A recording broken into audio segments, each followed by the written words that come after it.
Okay, so 13 Reasons Why is working on their final season, so I guess I'll finally chip in. The show not only sucks, but is legitimately dangerous. And it's not every day that we get to see the actual metrics that prove that point. Now, new published research says teen suicide spiked in the month after the show's release, a 28.9% increase among American kids ages 10 to 17, a 19-year high. So what is 13 Reasons Why? Why does it suck? And what are my predictions for season 4? 13 Reasons Why is a high school drama based on a bestseller that tackles themes like suicide, sexuality, rape, immigration, school shootings, abortion, in the least respectful way possible. Loads of teen dramas generally revolve around innocent antics, and only once or twice a series have a very special episode. It's often made out of the creators feeling an obligation to use their high viewership to spread important awareness to the kids. How do I reach these kids?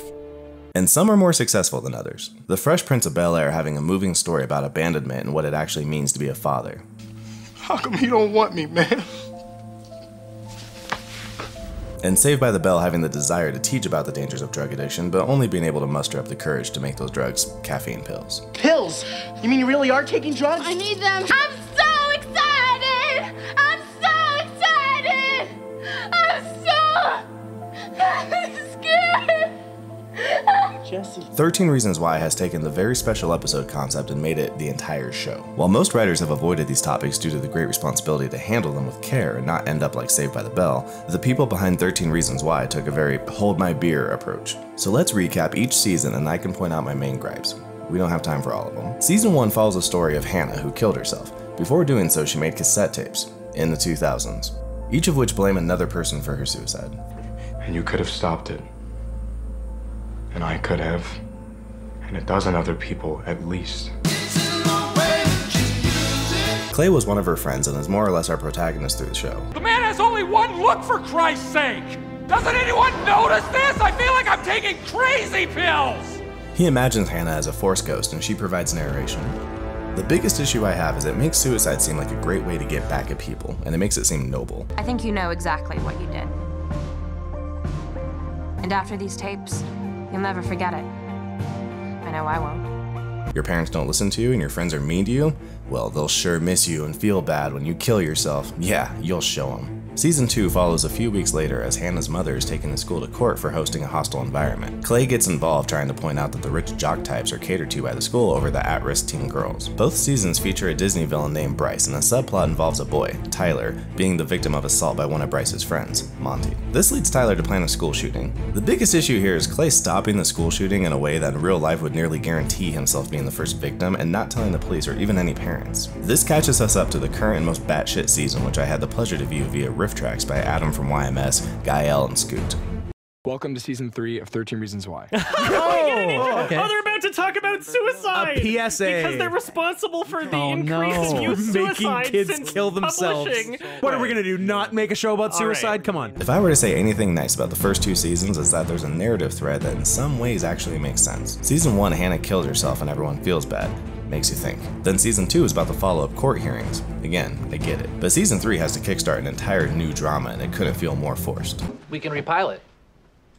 This could be like Scrubs season 9, a revamp, a do-over. They start a whole new incident in having someone murder Bryce Walker. So structurally, this season is ridiculous because since they're stuck with the 13 episode format, they decided to make this season a murder mystery where every episode is, did this person kill Bryce? Did this person kill Bryce? Did this person kill Bryce? Well, no, there's more episodes, making everything except for basically the last episode worthless. So the entire show feels pointless until the end, as the framing device is the narrator explaining to a cop who the killer is via a painfully prolonged process of elimination. Speaking of the narrator, the story arc at this point was so far removed from the Hannah situation that they just hired a new narrator, Ani. Ani is a foreigner who moved into Bryce Walker's house with her mom, who's the maid. This is a tool to fit 2 extremely annoying ideas into the show. First off, that Ani is this impossibly clairvoyant character who sees everything that happens in the show and is nearly as secretive as Clay. Also, no important secret gets told without a cut to Ani stepping out of the shadows having heard the whole thing. And second, that she falls in love with Bryce because it turns out Bryce is actually a really cool dude. And here's the thing. I know the Bryce that no one else knows.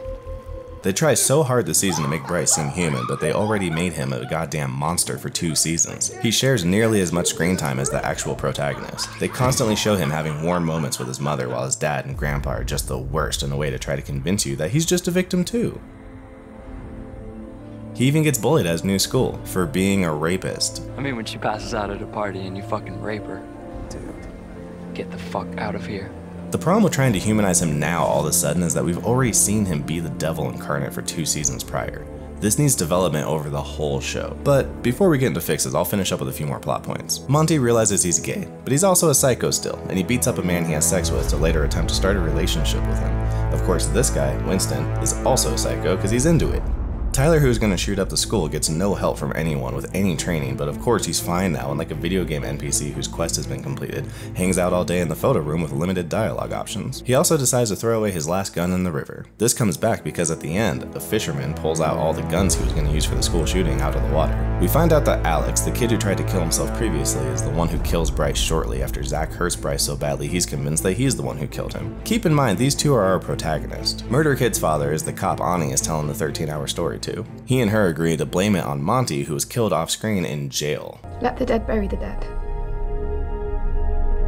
Okay, so fixes. Not to body shame, but Bryce is kind of schlubby. Generally, these kinds of characters are played by guys who look like Paul Walker, but there's something just not conventionally attractive about Bryce's chubby cheeks. So there could have been an interesting take on Bryce raping because the girls turn him down, so he wants to prove his worth by keeping up with the other, football guy's sexual escapades. Showing his fragile ego, shitty family, anger, and maybe even having him be remorseful early on could have humanized the character from the beginning. Maybe he even wants to confess, but Monty or his parents threaten him to keep him quiet. But instead, he's just this wooden cardboard evil, monster that somehow now is projected from the show. Like he's somehow like even better than a lot of our main characters. This is $5,000 to cover Justin's debt and to make sure that you leave him alone for good. Until they totally give up on that plot point at the very end. You set me up! She did not set you up! She fucking set me up! Clay should have the consequences of his actions blow up in his face. One of the most dangerous things in the show was Clay not getting the school shooter the help he really needed in contacting authorities. Look, it's gonna be okay, whatever you did. What, do you think I'm gonna, stab you?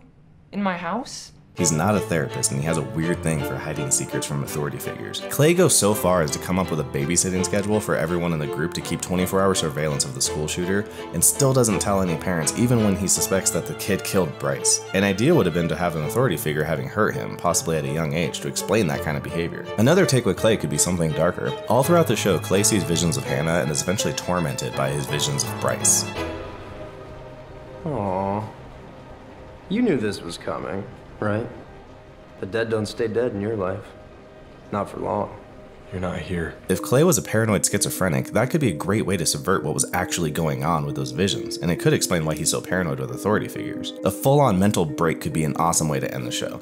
How do I make her stop? She won't stop. Make who stop? Who? Clay, who are you talking about? And if they aren't going to do that, then I think Clay needs to end up dead or in jail because he is the most dangerous and irresponsible person in it, and up to this point, he can't seem to lose. A weird thing that's going to happen is the antagonist is going to be a guy who wants an innocent, although douchey guy's name cleared of a murder he didn't commit, even though we all should agree that the real killer absolutely belongs in prison. He didn't kill Bryce. He was with me. I have no idea why Winston is so into Monty, who he has experienced firsthand being a monster, but once again the show is going to paint the morally correct people as the villains and our stupid and evil protagonists are going to be the heroes trying to stop them. Again, possibly the coolest way for them to end the show, now that the straight up monsters are slain, would be having most of our main crew in prison by the end. It wouldn't retroactively make the show better, but it would definitely get a from me. Till next time. Being a middle-aged man at the time, he luckily had the wherewithal not to try to write the entire movie himself. We all know what it sounds like when old men try to write for kids. Oh man, I can't even remember the last time I walked outside without my face in my phone. Everything looks so HD. He put it like this. And so I was trying to make the world about kids when no adults were allowed.